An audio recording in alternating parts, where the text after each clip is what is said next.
လာပါကျမနာမည်ကတော့ Rebecca စောနေလို့ခေါ်တယ်ဒီနေ့ဖတ်ပြသွားခြင်းနဲ့စာအုပ်လေးကတော့ The Shore He Brings မောင်ခေါ်ရာရွှေတောင်ကမ်းစီတို့စာရေးစရာအောင်30ဖြစ်ပါတယ်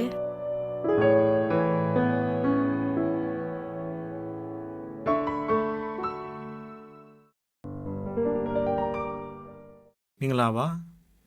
ကျွန်တော်ကတော့မောင်ခေါ်ရာရွှေတောင်ကမ်းစီတို့ဆိုတဲ့ဝတ္ထုကိုရေးသားခဲ့တဲ့အောင်30ပဲဖြစ်ပါတယ်မောင်ခေါ်ရာရွှေတောင်ကမ်းစီတို့ဆိုတဲ့ဝတ္ထုကဆရာကြီးယူရတန်နဲ့သူ့ရဲ့ဇနီးမမအန်းတို့ရဲ့အဖြစ်ပြက်ဇာတ်ကြောင်းလေးကိုမမအန်းရဲ့နေရာကနေ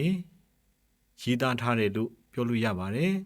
တကယ်တော့ဆရာကြီးယူရတန်နဲ့မမအန်းတို့ကဒီနိုင်ငံကိုသာသနာပြုလာရောက်တဲ့အချိန်မှာသူတို့အသက်တွေက20ကျော်လေးတွေပဲရှိပါသေးတယ်။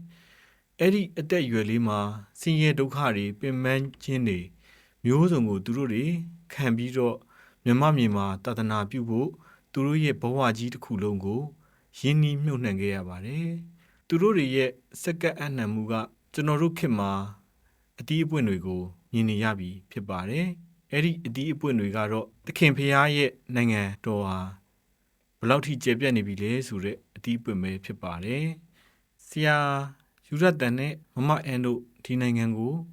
ရောက်ရှိလာတဲ့အချိန်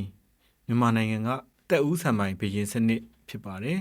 ။အဲဒါကြောင့်မို့လို့ဒီနိုင်ငံမှာကြုံတွေ့ရတဲ့အခက်အခဲတွေကကျွန်တော်တို့မမြင်နိုင်တဲ့မကြုံဘူးတဲ့အရာတွေများစွာရှိပါတယ်။တကယ်တော့မမအန်နေရနေပြီးတော့ဒီဝတ္ထုကိုရေးလိုက်တဲ့အခါမှာကျွန်တော်တွေ့ရတဲ့အချက်တစ်ခုရှိပါတယ်။အဲ့ဒါကတော့သာသနာပြုဆရာတွေအကြောင်းကိုရေးရင်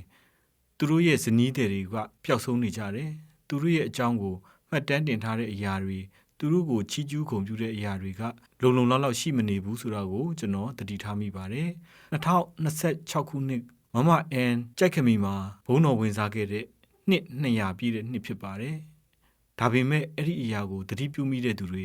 မရှိတော့အောင်မမအန်ရဲ့တမိုင်းကကျွန်တော်တို့စီမှာပျောက်ဆုံးနေပါတယ်တကယ်တော့သာသနာပြုဆရာတွေအကြောင်းကိုပြောလို့ရှိရင်နောက်ွယ်မှာပျောက်ဆုံးနေတဲ့သူတို့ရဲ့ဇနီးတွေကိုလည်းကျွန်တော်တို့တတိယပြီးတော့သူတို့တွေကိုလည်းကျွန်တော်တို့တွေလေးစားဂုဏ်ပြုထိုက်တယ်ဆိုတာကိုဒီဝတ္ထုလေးကိုဖတ်ခြင်းအပြင်ကျွန်တော်တို့တွေသိရှိလာမယ်ဆိုရင်ဒီဝတ္ထုလေးကိုဖတ်ရတဲ့ရည်ရွယ်ချက်ကပြည့်စုံတယ်လို့ကျွန်တော်ပြောလိုပါတယ်အားလုံးကိုအထူးပဲကျေးဇူးတင်ပါတယ်ခင်ဗျာ